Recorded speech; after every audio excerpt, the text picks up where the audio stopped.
Hello, boys and girls. Welcome to math class today.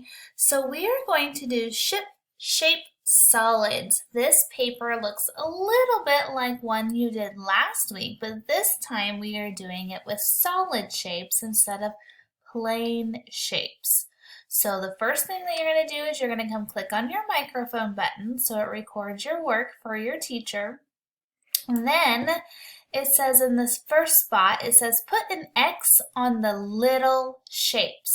So you can choose your pencil tool or your marker tool, whichever you want, and you're going to find the little ones and you're going to put an X on them, like this, okay? Then it says to color the big shapes. So you could get your marker out. I'll get the little one. We'll choose purple because it's my favorite color.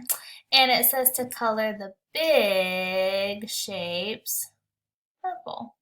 Or color them. You can color them whatever color you really want, but do your best to try to color them nicely. What I like to do is kind of outline where I'm going.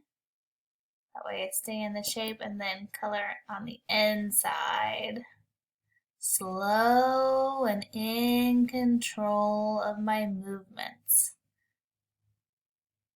You notice it's a little trickier with a mouse, but if you use slow and in control movements, I think you'll do a nice job. Then the very last, so you'll do that for all of the big shapes. And then for the last one, it says circle the shapes with a triangle face. So I'm going to get my pencil and I'm going to look.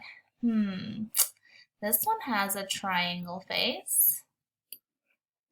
This one has a triangle face.